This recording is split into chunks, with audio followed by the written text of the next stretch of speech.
membahas akuntansi keuangan menengah. Ya. Kalau sebelumnya kita belajar mengenai accounting system, maka topik pada hari ini kita akan membahas mengenai yang namanya ledger account. Pernah dengar ledger account? Pernah? Pernah ya. Oke. Nah ini adalah beberapa learning objektif yang akan kita pelajari pada malam hari ini. Ya, kita akan belajar mengenai apa sih ledger account. Kita juga akan belajar mengenai apa sih transaksi-transaksi yang berkaitan dengan aset, hutang, kemudian ada income, ya, equity, dan juga akun-akun yang berkaitan yang sering kita pakai di dalam pencatatan transaksi akuntansi. Kemudian kita juga nanti akan berbicara mengenai namanya bookkeeping, ya, double entry, debit dan kredit, dan selanjutnya kita akan lanjut yang namanya trial balance, laporan SOP, ya, statement of financial positions, dan statement of profit or loss. Sudah pernah dengar ya laporan seperti itu ya, karena teman-teman mungkin sudah pernah punya basicnya. Oke, kita mulai dari yang namanya accounting ledger. Oke. Kenapa kita harus dan membutuhkan ledger account? Ada yang mau coba jawab? Ledger account? Ada? Tidak ada? Oke. Ada yang mau coba? Untuk men-summary. Oke. Pertama, ledger account digunakan untuk men-summary seluruh transaksi yang terjadi di dalam perusahaan. Kemudian membentuk dan men-summary transaksi tersebut ke masing-masing akun terkait. Contoh nih, di dalam satu bulan April itu ada 15 kali transaksi penjualan. Maka teman-teman akan menjurnalkan transaksi penjualan tersebut. Nah, akun-akun penjualan teman-teman akan mengelompokkannya ke dalam yang namanya ledger account. Nah, ada gambarannya ya, tadi kita ada lihat contoh tulisan selanjutnya. Kemudian di dalam pencatatan ledger account itu harus dicatat secara chronological order. Maksudnya chronological itu seperti apa sih? Dicatat berdasarkan transaksi tanggal terjadinya. Jadi kalau misalnya transaksi tanggal 1, ya teman-teman catat di tanggal 1. Jangan ditunda, terus tanggal 10 teman-teman catat lagi. Ya, kalau yang chronological. Oke. Kemudian diakumulasikan day by day, month by month, sama year by year.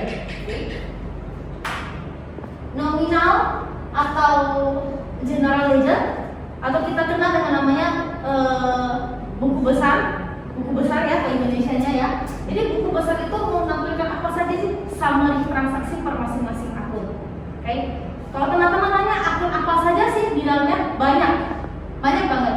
Mulai dari nanti kas kecil ya kan, kemudian ada inventory, kemudian ada hutang, modal, itu banyak banget ya. Dan di sini di slide teman-teman bisa lihat, oh ada plant and machinery of cost ya, kemudian ada inventory, raw material. Ini menampilkan akun-akun yang sering muncul di perusahaan manufaktur. Jadi teman-teman lihat dari akun ini juga sudah tahu sebetulnya.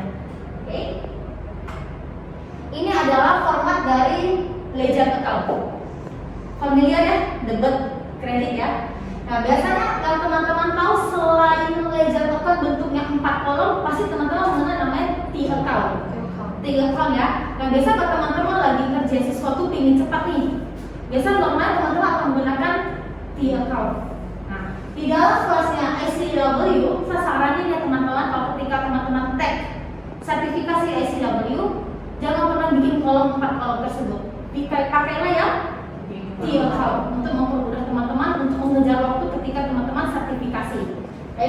Nah di dalam T account sebetulnya sama. Ketika kita terapin manual sistem T account atau ledger account, dan ketika pencatatan menggunakan komputerisasi itu sebenarnya bentukannya sama, hasilnya sama. Ya, hasilnya sama. Di sini dinarasikan bahwa kita melakukan transaksi nih, pembayaran biaya iklan. Biaya iklan kan beban kalau bertambah sebelah debit, maka dia akan dimasukin ke dalam kolom debit. Nah di dalam T account juga selain memasukin tanggal ya, ada narasi atau keterangan teman-teman harus isi ini sebenarnya bayar biaya iklan apa sih sebetulnya ya. Kemudian refnya ini apa maksudnya? Ref mungkin contohnya nomor nota ya, nomor referensi, nomor nota teman-teman bayar bukanya berapa, dan juga nominal teman-teman bayarkan. Biasa seperti itu normalnya, dan umumnya di lapangan juga seperti itu ya. Oke, kira-kira ada yang ditanyakan untuk subtopik yang sebelumnya? Paham ya? Oke, kita lanjut ke topik selanjutnya, itu double entry bookkeeping. Oke, ini maksudnya teman-teman sudah familiar banget ya. Double entry bookkeeping. Pernah dengar debit credit must be balance? Ya. Berarti ketika teman-teman melakukan pencatatan di sisi sebelah debit, sebelah kredit juga harus nominalnya sama. Kalau nggak balance, ya kan? Nah, di dalam double entry bookkeeping kita akan berbicara mengenai kita mencatat setiap transaksi yang terjadi di perusahaan ke dalam sebuah sistem atau dalam sebuah jurnal di mana debit dan kreditnya itu balance, oke? Balance. Dan juga setiap transaksi accounting tersebut punya namanya dual effect. Maksudnya dual effect itu apa sih? Kalau satu kita catat aset, pasti pengaruhnya ke akun yang lain, ya? Pengaruhnya ke akun yang lain. Nanti ada contohnya nih. Teman-teman boleh lihat sebuah contoh di sini ya. Poin A, ya. Teman-teman own account itu sebesar 1.000. Kemudian poin B, you have $1.000 less cash. Nanti ada efeknya ya. Kemudian teman-teman melakukan pembelian di sini pembelian secara kredit menggunakan bank, maka teman-teman akan memperoleh mobil itu seharga 1.000 dan juga teman-teman akan berhutang ke bank $1.000. Ya, kita lihat yang poin pertama. Kalau saya belinya secara cash kalau berkurang sebelah kredit. Tapi ketika saya keluarin uang untuk dapat mobil saya bertambah, aset bertambah, maka debit sebelah debit adalah mobil, sebelah kreditnya adalah cash. Berlaku juga untuk yang poin di bawah ini. Ketika kita mau belinya secara utang sama bank, maka kan beli mobil dapat aset bertambah sebelah debit, maka bertambah utang sebelah kredit. Ya. Seperti itu logika dari dual effect. Ya. Ini rules dari double entry bookkeeping. Rules, dan ini harga mati. Maksudnya harga mati apa? Nggak mungkin diganggu gugat lagi. Oke, teman-teman bisa lihat di sini. Ketika aset bertambah, ketika beban bertambah, maka dia akan bertambah di sisi sebelah debit. Konsep yang pertama. Ketika hutang saya bertambah, modal saya bertambah, dan apalagi bertambah? Pendapatan saya bertambah, maka dicatat di sebelah kredit. Hukumnya seperti itu. Berlaku juga kebalikannya.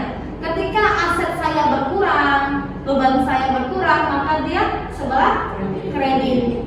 Begitu juga dengan hutang, kemudian capital, income, kalau dia berkurang di sisi sebelah debit. Ya, ini adalah sebuah rules yang ada di dalam double entry bookkeeping. Teman-teman kemanapun, teman-teman baca buku apapun, hukum dari double entry bookkeeping seperti ini. Ya, oke. Sebuah contoh diberikan untuk mempermudah teman-teman memahami materi. Ya, di sini di poin A dikatakan bahwa saya membeli secara kredit, oke? Mau dia metode apapun, ketika kita beli maka ada sesuatu yang kita dapatin, ya. Maka ketika kita dapat sesuatu maka dia akan di sisi sebelah debit. Dan kemudian on kredit berarti saya beli secara utang pertama sebelah kredit. Jadi konsep pertama sudah kita pahami, oke? Kemudian dari sisi kedua nih, purchase of cash register. Tahu mesin kasir? Nah, sekarang kita mau beli mesin kasirnya ini. Kayak sekarang anggap saya Pujang Cafe, saya beli mesin kasir. Mesin kasir saya beli secara cash. Debitnya apa? Mesin kasir. Oke. Sebelah kreditnya cash. Oke, sangat mudah untuk memahaminya ya. Begitu juga untuk yang poin C ya. Yang poin C di sini kita menerima pembayaran dari customer yang kemarin utang sama kita. Berarti pada saat kemarin transaksi dia utang, sekarang dia mau bayar. Ketika terima bayaran apa yang saya peroleh? Cash. Cash bagian dari aset, maka aset kalau bertambah sebelah debit, sebelah kreditnya piutang, ya. Kalau piutang kalau di dalam LCW biasanya dibilangnya receivables, biasanya trade receivables. Di Jadi dua bahasa yang digunakan di dalam SCW ya, tergantung nanti dia pakai GAAP atau IFRS. Oke, kemudian yang poin D, beli van, beli mobil. Beli mobilnya secara cash katanya. Van aset, sebelah debit, sebelah kreditnya cash. Ya. Oke. Ini sebenarnya lebih detail lagi, sudah lebih detail. Jadi ini adalah pencatatan double entry dari bookkeeping ya, double entry for bookkeeping khusus untuk transaksi yang butuhnya cash. Terimanya uangnya cash, saya juga bayar dan butuh cash. Oke. Yang pertama, kalau saya jual secara cash, pasti teman-teman udah tahu lah ya. Saya jual secara cash, maka cash sebelah debit, sebelah kredit ya. Penjualannya secara kredit. Oke. Kemudian, kalau saya jual, pasti kan saya ada beli ya. Ya kan? Saya pasti ada beli nih. Yang poin C dan poin D. Yang poin C coba lihat. Buy some goods for cash. Saya beli secara cash. Kita lihat jurnalnya. Oh, ada sini ya. Kita beli secara cash, beli barang sebelah debit, sebelah kreditnya. Balik lagi kita ke poin B. Poin B ya. Payment of a rent bill totaling 150. Saya ngeluarin uang itu buat bayar sewa gedungnya saya. Oke. Nah, sebelah debitnya saya apa? Rent expense. Sebelah kreditnya cash. Easy ya, cukup mudah untuk memahami double entry bookkeeping. Oke. Next ini. Tidak semua transaksi dilakukan secara cash. Setuju ya? Ada yang utang. Oke. Kalau ada yang utang berarti ada akun utang. Benar ya? Kemudian kadang juga ada transaksi yang bilang contohnya transaksinya 1 juta, bayarnya 50% cash, 50% utang. Itu juga memungkinkan karena kita berbicara mengenai kondisi di lapangan. Oke, sebuah ilustrasi diberikan ya. Poin A, kita menjual barang secara kredit kepada Mr. A dengan nominal 2.000. Oke. Poin B, saya membeli ya, semua barang secara kredit dari supplier B sebesar 100. Kita lihat bagaimana pencatatannya di ledger account. Oke. Poin A di atas ya. Trade account receivables. Oke. Kita beli apa? Menjual secara kredit. Kalau saya jual secara kredit, apa yang pertama di sebelah debit?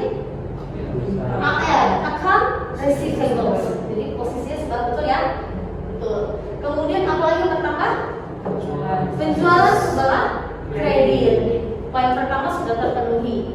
Ya, double entry must be balance, credit must balance ya. Kemudian yang poin B, saya beli secara kredit. Ya, secara utang berarti pembelian utang saya bertambah sebelah kredit, sebelah debitnya barang saya purchase ya. Kadang kalau misalnya kita beli barang kan purchase akunnya ya, atau enggak biasanya akunnya adalah merchandise inventory. Tergantung bagaimana perusahaan menggunakan metode ya. Dia bisa menggunakan namanya perpetual dan periodik. Tergantung dia mau pakai mana satu ya. Oke, ini transaksi dari credit transaction juga. Ini berkaitan dengan cash is paid. Jadi kita beli barang terus kita dia jual ke kita beli secara kredit terus kita bayar lagi kan. Nah, transaksinya seperti apa gitu ya. Oke. Ini masih sama ya, lanjutan dari yang tadi. Ini adalah rangkuman dari transaksi yang tadi ketika saya beli secara kredit, kemudian saya bayarkan kembali. Ya, saya bayar kembali. Oke, sampai di sini untuk double entry for petty cash. Jadi teman-teman sekalian ada yang mau ditanyain? Ada Bu, saya. Bu, jadi saya mau tanya, kalau di SCW memang kan kita lebih fokuskan ke metode impress. Tapi kan dalam dunia kerja perusahaan itu kan pasti berbeda-beda ya tergantung dari kebijakan perusahaan tersebut. Nah, jadi sebenarnya saya mau tanya ke Ibu terkait dalam perusahaan itu biasanya akan lebih banyak menggunakan metode fluctuation atau increase. Oke, pertanyaan cukup bagus ya teman-teman ya. Karena kan kita berbicara mengenai sertifikasi, kita berbicara mengenai apa yang kita dapat di kelas, kita juga harus berbicara mengenai kondisi di lapangan. Ya, dan searah ketika teman-teman kerja ke lapangan, teman-teman ketemu, teman-teman sudah bisa memecahkan masalah tersebut. Oke, kita balik lagi. Metode fluctuation dan metode increase adalah dua metode yang sebetulnya diakui di akuntansi dan dua-duanya bisa dipakai. Balik lagi ke si perusahaan tersebut, maunya pakai apa? Normalnya perusahaan biasanya menggunakan metode impress. Kenapa? Lebih mudah dijaga, lebih mudah di tracking, lebih mudah diawasi pemakaian petty cash-nya. Kalau bisa tiap bulan petty cash-nya berubah tersebut, susah bagi orang untuk memantau sebetulnya saldo awal itu berapa sih, gitu loh. Ya, tapi makanya biasanya kalau misalnya skala perusahaannya adalah gede ya, biasanya metode impress pasti digunakan. Mau teman-teman ke PT manapun ya, mau teman-teman ke perusahaan manapun, metode impress menurut saya metode yang lebih bagus dibandingkan fluktuasi dari sisi manajemen resikonya ya, dan dari sisi pemantauannya. Oke, akan menjawab pertanyaan saya? Iya, menjawab. Oke, terima kasih. Kita lanjut di jurnal ya. Oke. Pernah dengar jurnal umum dan jurnal khusus? Oke. Kalau di jurnal khusus kita belajar pembelian, ya, penjualan, penerimaan kas, pengeluaran kas. Oke. Nah, yang di sini kita berbicara mengenai apa? Mengenai transaksi yang sebenarnya tidak bisa dicatat di jurnal-jurnal tersebut. Kalau saya mau bilang ini jurnal umumnya atau jurnal sebetulnya ya. Jadi dan di dalam jurnal ini kita juga mengenal namanya debit dan kredit ya, sama seperti double entry for bookkeeping ya. Di sini ada akun debit, ada akun kredit, dan debit dan kredit must be balance. Balik lagi ke dasarnya kita belajar akuntansi. Oke, boleh lihat contoh di sini ya. Di 1 Januari, saya meletakkan sejumlah uang sebesar 2.000 sebagai modalnya saya. Kemudian di tanggal 1 yang sama juga saya membeli brush sama foam, saya buka salon ini ya, saya ngeluarin uang itu $50. Kemudian selanjutnya saya beli hair dryer, pengering rambut ya, dari Doloroy itu secara kredit 150. Jadi dalam satu tanggal itu bisa banyak sekali transaksi. Ketika teman-teman letakin modal nih ke perusahaan tersebut akan melakukan pencatatan kan, dia akan menerima uang, benar? Akan dicatat sebelah debit. Sebelah kreditnya apa? Kreditnya capital modal. Kemudian tanggal 30 nih kita bayar sewa ya 3 bulan sampai dengan Maret. Ya, sekarang Januari kita bayar sampai Maret, itu sebesar $300. Kemudian collecting and paid in taking itu $600. Dan selanjutnya di 31 Januari ya, kita ada kasih Sullivan Firms ya, dengan dan highlight itu on credit secara kredit sebesar 80. Gimana sih jurnalnya? Ya, gimana sih jurnalnya kita mau? Kita lihat pertama ya. Ketika saya letakin modal, teman-teman sudah jawab tadi ya, cash bertambah sebelah debit dan sebelah kreditnya adalah capital. Easy, Kemudian di tanggal 1 yang kedua, saya beli sisir, ya. Kemudian saya beli barang-barang salon lainnya, itu kan asetnya saya karena saya buka salon.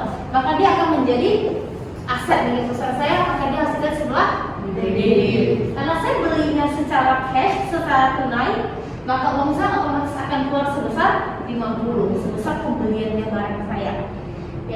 Kemudian saya beli hair dryer, katanya beli hair dryer kredit, asetnya dapat nggak? Dapat, aset bertambah sebelah debit, sebelah kreditnya account payables, hutang, ya.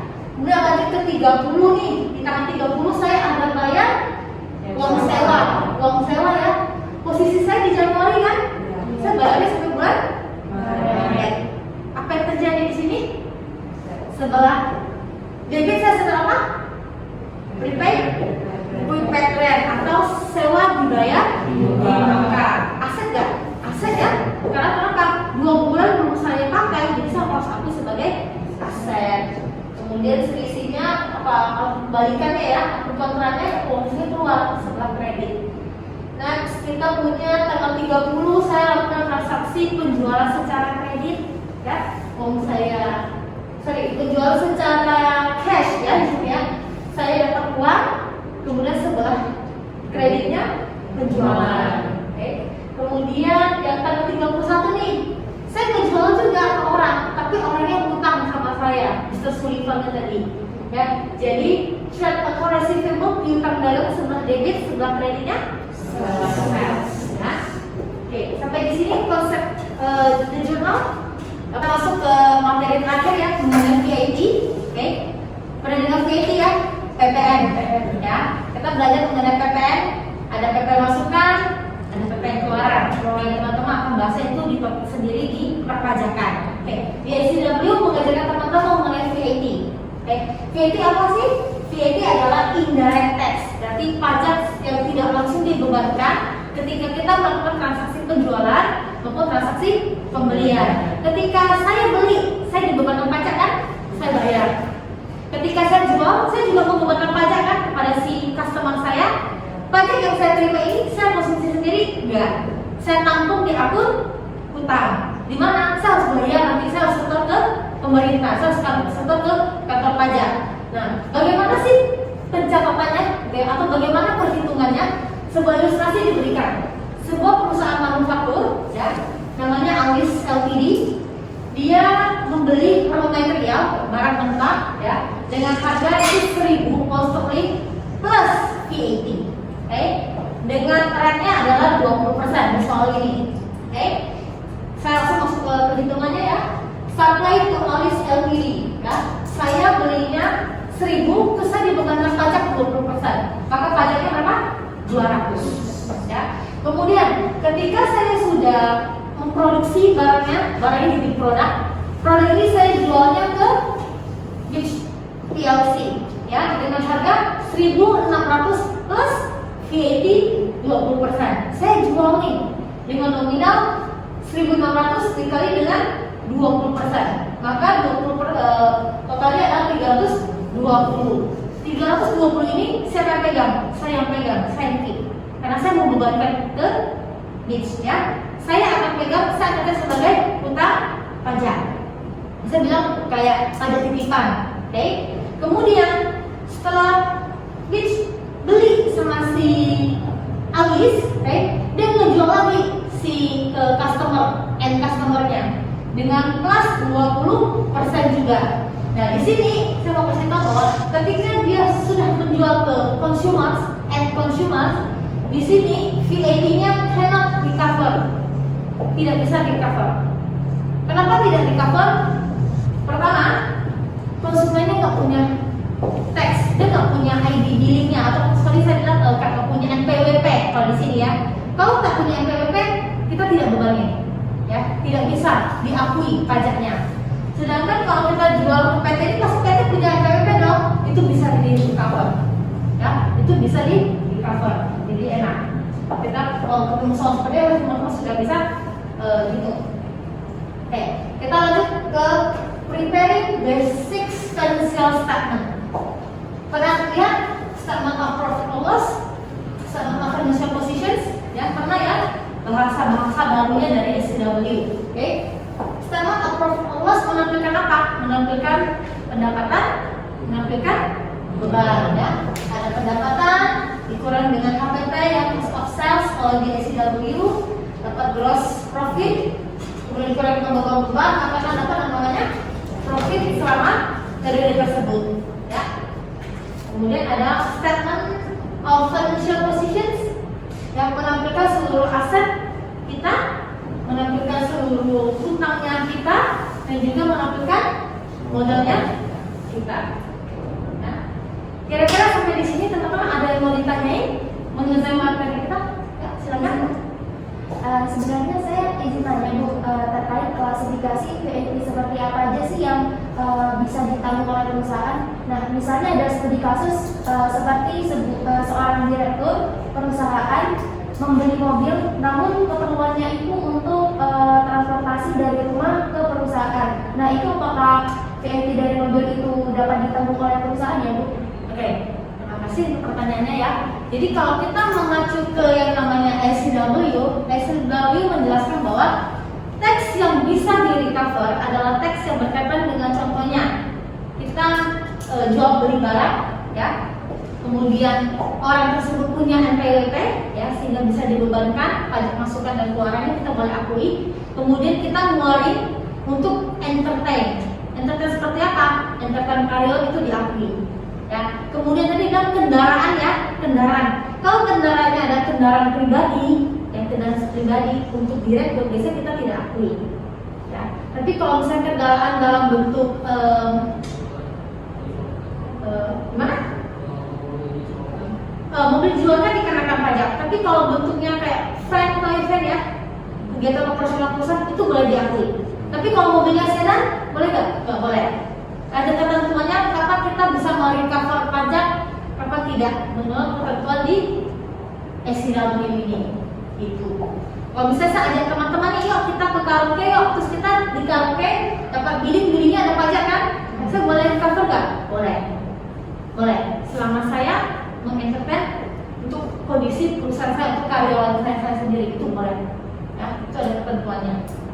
Oke, ada lagi pertanyaan di sini? Ada? Tidak ada?